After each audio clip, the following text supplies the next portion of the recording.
What is going on, Notre Dame fans? The Fighting Irish have picked up 2 new commitments in the transfer portal. We're going to talk about those guys with Tyler Horko at Blue and Gold. So please, before we dive into it, hit the thumbs up on this video. Of course, subscribe to our YouTube channel for more content. Go to blueandgold.com for much more coverage on the news. So we're going to start with Jayden Harrison, who committed to Notre Dame on Tuesday. Comes to Notre Dame off of a season where he had 28 receptions for Marshall for 410 yards and a touchdown. Also had a decent season in 2021 with 23 receptions for 254 yards and 2 touchdowns. Yeah, Tyler, he's an interesting player, 5'11", 195 pounds. It seems like Notre Dame's bringing him in not just as a wide receiver. Yeah, there's a couple parts to this. Obviously, there's the depth piece, and I think Marcus Freeman and the Notre Dame coaches kind of realized they couldn't do what they did last year. If you remember going back to last year at this time, they brought in Caleb Smith from Virginia Tech, and he ends up medically retiring in the middle of spring ball. And I think the Notre Dame coaches were like, oh, crap, we were counting on this guy to be a depth piece, to be a veteran presence, all these other things. Jayden Harrison is that, but he's also the third wide receiver that Notre Dame has brought in this transfer portal class. And you combine that to the 3 guys that you know really well, Mike, from being our recruiting insider at Blue and Gold, the freshman signees that are coming in the class of 2024. There's 6 new wide receivers for Notre Dame, just like that. You needed that, obviously, because Notre Dame lost 4 guys to the transfer portal. But yeah, to your point, it's depth and then it's speed. And I wrote that at blueandgold.com. This isn't just, hey, go get anybody. I think Notre Dame's coaches did their due diligence. They did their scouting. They said, you look at all these highlights, and then you look at the 3 kick return touchdowns that this guy had in his career at Marshall. And he's a guy that brings a speed element. And I think it's interesting because Notre Dame has Mike Denbrock now as its offensive coordinator, who is obviously a very experienced guy. He knows how to work personnel in different ways. I think maybe Notre Dame gets the most out of Jayden Harrison because you look at his numbers, you mentioned them, 28 catches for 410 yards last year. That's not eye-popping, but if you could get that out of Jayden Harrison and maybe a couple touchdowns, not just the 1 touchdown that he had last year at Marshall, but a couple 60, 70-yard touchdowns, then it works out. He's exactly what Notre Dame brought him in for. And then with Jadarian Price maybe being a 1A or a 1B type of running back for Notre Dame next season, you don't have to worry about him getting hurt on kick returns. Use Jayden Harrison as your kick returner, and he could be a plus there as well. Yeah, I mean, the kick return element, Tyler, is a big one. And I had a story posted around the time he committed about, like, here's what my sources on the Notre Dame side of things are telling me. And the kick return element was really important. Like, Notre Dame really sees him as a guy who we just want splash plays. It doesn't need to be a quantity of plays from Jayden Harrison, but if he can provide a quality of, hey, if it's, if we're talking a 14, game season or whatever, 13, if he can provide like 10, like big explosive plays, something like that, then I think that this is a good get for the Fighting Irish. And I think the other piece of it, when you have Bo Collins and Chris Mitchell in, and you're a transfer portal receiver with 1 year of eligibility, and you're thinking, where can I go that I can be a guy right away? I think that probably scares off a lot of receivers, plus what Notre Dame's bringing back. So I think for a third guy you're getting in this class, in this transfer portal class, I think this is about as good as you could expect. And I think it is a solid get for the Irish. So we're posting this we're posting this video on Thursday, and then on Wednesday afternoon, Rod Heard, who I think Heard was on campus Friday and Saturday, and then Harrison got on campus Sunday for his official visit. So you have Heard, who this is an interesting one because he played Tyler, and as we were talking about before we started recording, there's not a whole lot of like film that you can just readily find of him on YouTube and stuff. But he was a corner, and Notre Dame's bringing him in, I was told, as a safety. Now, could he also play some nickel? Sure, but they also brought in Jordan Clark for that role. So my understanding is Rod Heard is coming in to help Xavier Watts back there as a safety. Yeah, pretty productive player for Northwestern. Both of these guys we're talking about here have just 1 year of eligibility. So he's coming off of a year where he had 54 tackles, 2 forced fumbles, a pick, and 4 pass deflections. What do you think about this one, Tyler? Do you have any reaction to Notre Dame getting Rod Heard?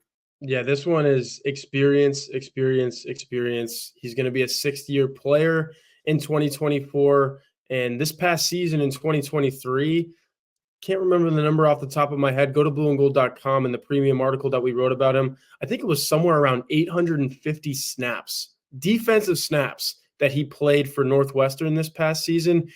And I get it. They were on the field a lot more than Notre Dame's defense, probably because the Notre Dame defense did a really good job of getting off the field. We already know that if you watch this past season. But Xavier Watts led Notre Dame, I believe, in defensive snaps this past season with just over 700. So this guy knows how to be on the football field for pretty much every single snap of every single game. He's durable, 5'11", 190 pounds. I think when I watched the Las Vegas Bowl that Northwestern just played against Utah in mid-December, late December, the thing that stuck out to me was his size. And Northwestern plays this Tampa 2 defense, which is, I don't know, it's kind of niche at this point. It used to be mainstream, but it's kind of niche now.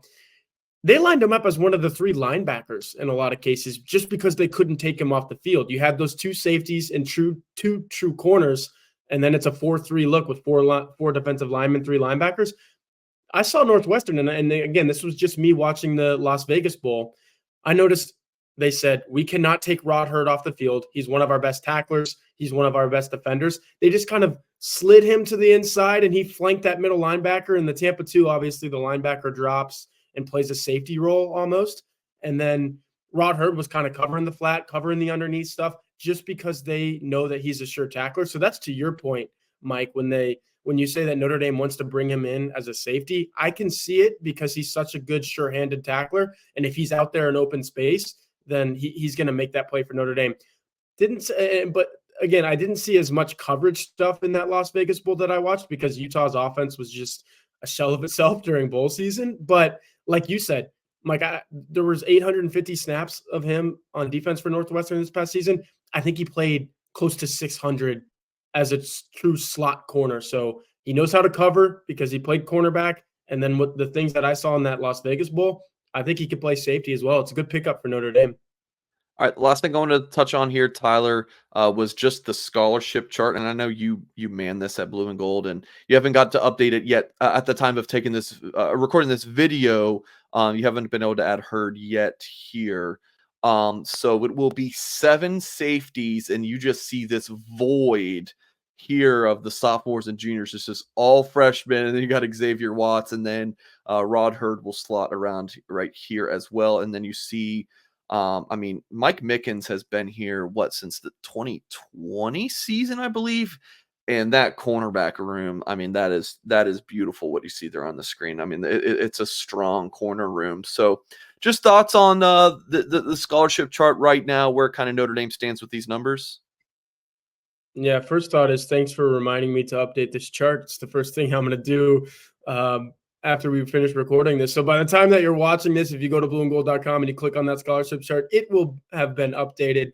But yeah, you can't, your eyes immediately go to that big void, like you said, right there at safety. And the way that Notre Dame has constructed this, and it's the way that it kind of plays out as well. It's not all Notre Dame's recruiting fault and all of those different things. Sometimes the roster just shakes out this way. But I kind of said this earlier on in the week, maybe on the message board and even on a couple of radio hits that I've done.